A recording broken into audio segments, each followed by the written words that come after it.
నమస్తే welcome to our channel నేను సమ్రిన్ ఈ రోజు మనతో క్రియేటివ్ డైరెక్టర్ గీతా కృష్ణన్ గారు ఉన్నారు వారితో మాట్లాడు హలో సార్ హాయ్.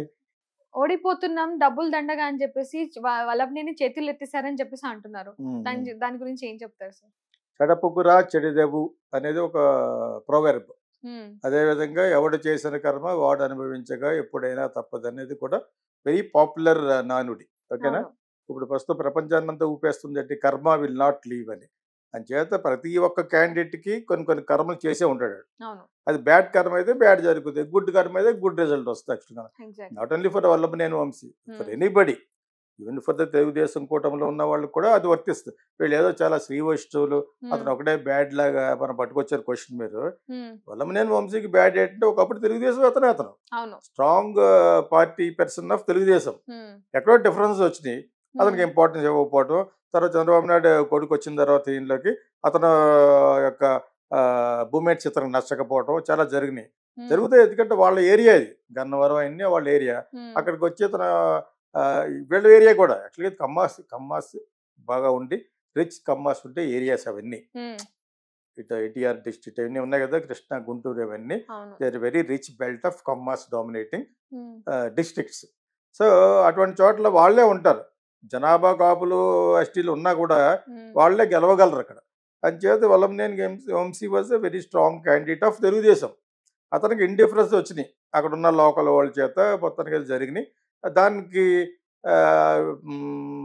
దానికి ఆజ్యం పోసింది ఎవరు? కొడాలి నాని.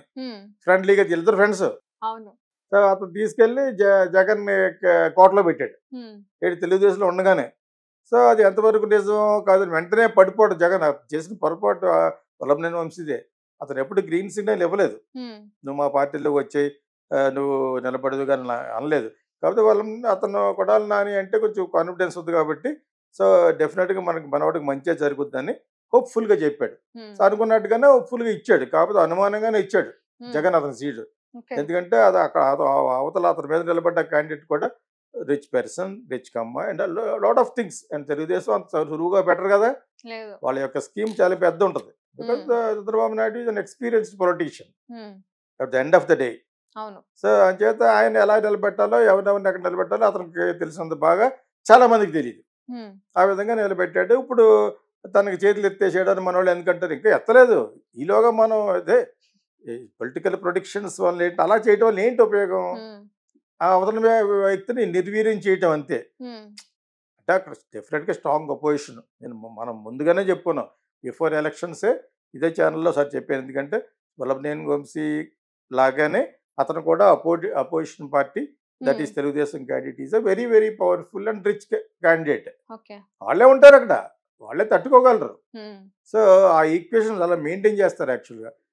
అది ముందే అనుకున్నట్టుగానే జరిగింది. అనుకున్నట్టుగానే యాంటీ ఇన్కంబెన్స్ ఎక్కువైంది సార్ ఎవరికి, మన వైఎస్ఆర్సీపీకి. సో అది ఇది కలిసి డెఫినెట్గా ఓడిపోతాడు అనే దాంతో ఉన్నారు. ఎగ్జాక్ట్గా పల్లెటూరులో ఆ పర్టికులర్ కాన్స్టిట్యున్సీలో ఏం జరుగుతుంది, ఏం జరిగింది, ఎంతమంది ఓటింగ్ టర్న్ ఇన్ అయ్యారు, అయిన తర్వాత ఎవరెవరు వచ్చారు అనేది అక్కడ ఉన్న విశ్లేషణ తెలుస్తుంది. కానీ ఇప్పుడు మాట్లాడకూడదు మనం, ఎంతమంది వచ్చారు, ఎంతమంది వచ్చేసారు, డెఫినెట్గా అతను డెఫినెట్గా ఓడిపోతాడు అని అనకూడదని మనం అంటూనే అనేస్తున్నాం. యాక్చువల్గాను అనకూడదు. యాక్చువల్గాను చేతులు ఎత్తేసాడు అంటే there is nothing other than predict చేస్తారట్ లెక్క. ఆల్రెడీ ఇతను గెలిచిపోయినట్టు, అతను చేతులు ఎత్తేసినట్టు అలా చాలా అంటారు. మన question, you brought a question raised and criticized by Telugu Desam కూటమి. If you look in to other side వాళ్ళు అలాగంటారు.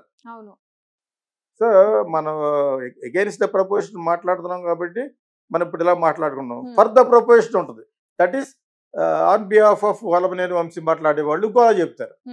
అంచేత మనం కాకపోతే మనం అంతకుముందు చేసిన కర్మ ఒకటి ఉంది. వల్లభనేని వంశీ మాట్లాడకూడని క్రిటిసిజం చేశాడు. నేను ఆల్రెడీ 2-3 ఛానల్లో చెప్పాను.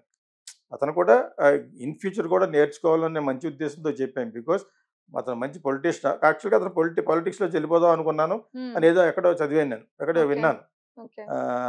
ఇంటూ లిటిల్ బిట్ ఫిల్మ్లో కూడా ఉన్నట్టున్నాడు, జూనియర్ ఎన్టీఆర్ వాళ్ళ సర్కిల్లో ఉన్నట్టున్నాడు. ఎందుకంటే కొడాలి నాని వాళ్ళందరూ కూడా జూనియర్ ఎన్టీఆర్ కావాల్సిన వాళ్ళంతా, వాళ్ళు అతను కేర్ టేకర్స్ కదా లెక్క. సో సినిమాలో కూడా పెట్టాడు వల్లభనేని వంశీ అన్నమాట. ఇంకే నుంచి మానేద్దాం, వేరే బిజినెస్కి వెళ్ళిపోదాం అని అనుకున్నానని ఎక్కడో ఏదో ఒక యూట్యూబ్ ఛానల్ చెప్పాడు. అలాగైతే బాగుండేది. మళ్ళా అలా ఎందుకన్నాడంటే లాస్ట్ మినిట్ వరకు జగన్ గ్రీన్ సిగ్నల్ ఇవ్వలేదు అతనికి. Though is jumping from Telugu Desam ఇవ్వలేదు. అంటే మిగతా ఇప్పుడు అదే తెలుగుదేశం వాళ్ళలోకి వైఎస్ఆర్సీపీ జంప్ చేసేసినప్పుడు వాళ్ళకి వీళ్ళు చాలా పెద్దపీట వేశారు. అటువంటి చెడ్డ పని చేసిన వల్ల అతను 23 సీట్లు వచ్చినాయి తెలుగుదేశం. ఆ తప్ప అతను చేయడు.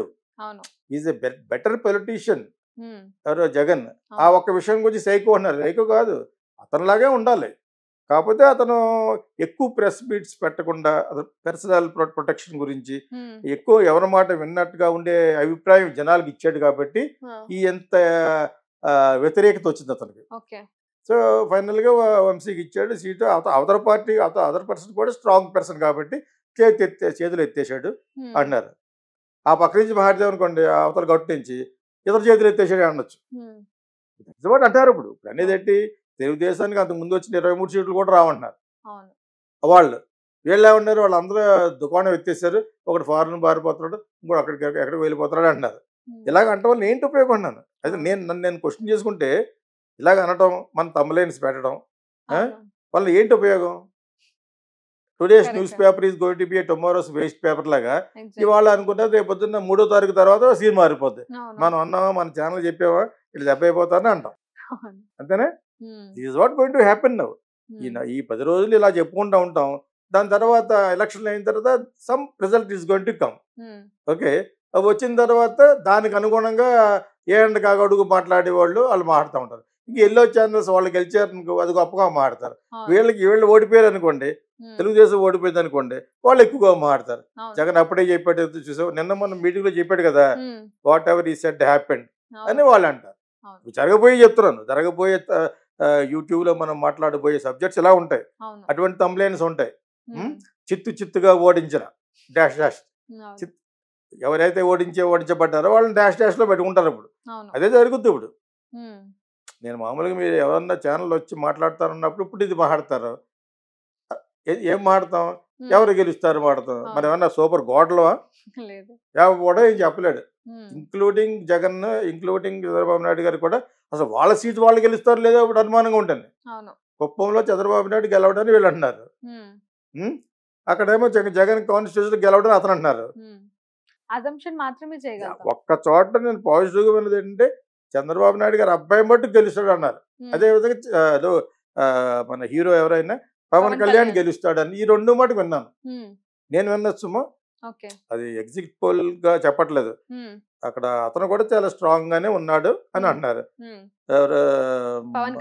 పవన్ కళ్యాణ్ చంద్రబాబు నాయుడు గారు అబ్బాయి, అతను కూడా డెఫినెట్ గా గెలుస్తాడు అని నేను మటుకు నేను చూశాను. అందులో ఎక్కువ ఏది చెప్తే అది చెప్పగలను నేను. అందుకని నేను డైరెక్ట్ గా లోకేష్ కి ఫోన్ చేసి అంత స్నేహం నాకు లేదు, నాకంటే కుర్రాడు కూడా కదా. దాని చేత మనం you can only some kind of analysis వరకు చెప్పగలం, ఎనాలిటికల్ గానే చెప్పగలం మనం. సో చేతులు ఎత్తేసినా, యువతల వాడి చేతులు ఎత్తేసినా కూడా మనం చేసేది ఏమి లేదు. అది అవని చెప్తారు. ఎలక్షన్ అన్న తర్వాత డబ్బులు అతను ఒక్కడికైనా, నేను వంశీకి ఒక్కడికే కాదు కదా, అందరూ ఖర్చు పెట్టారు, కోట్లు ఖర్చు పెట్టి ఉంటారు. బికాజ్ ఎలక్షన్ నిలబెట్టేవాడు ఏముంటాడు, నేను గెలిచిన తర్వాత ఏదో విధంగా సంపాదించుకుంటాను మన పార్టీ గెలిస్తే అనే దాంతో ఖర్చు పెడతాడు. ఖర్చు పెట్టగలిగిన వాడికే ఇస్తారు. ప్లస్ వాడు తిరిగి ఎవరికైతే సీట్ ఇచ్చారో వాడు మళ్ళీ ఈ పార్టీ హెడ్స్కి డబ్బులు ఇవ్వాలి. ఊరికనే వచ్చినాయి కాదు, ఆ ఊరికనే ఎవరికన్నా ఇస్తే చాలా మంచి పరపతి ఉండి ఎస్టీలో ఉన్న వాళ్ళు కొంతమందికి డబ్బులు లేకుండా ఇస్తారు. మిగతా ఫార్వర్డ్ కాస్ట్లో ఉన్న వాళ్ళకి ఎవరికి సీట్ ఇచ్చినా కూడా డబ్బులు ఇవ్వాలి. So they will sell the tickets. అంచేత అవన్నీ అందరికి ఈ రోజు అందరికీ అన్ని విషయాలు తెలుసు. మనం ఇప్పుడు స్పెషల్గా చెప్పేది ఏంటంటే వల్లంనేని వంశీ చేతులు ఎత్తేసినా, యువతల పక్క చేతులు ఎత్తేసినా మన ప్రేక్షకులుగా చూడటం కూర్చోవడం అంతే. రిజల్ట్స్ వచ్చే వరకు అంతే. Thank you so much.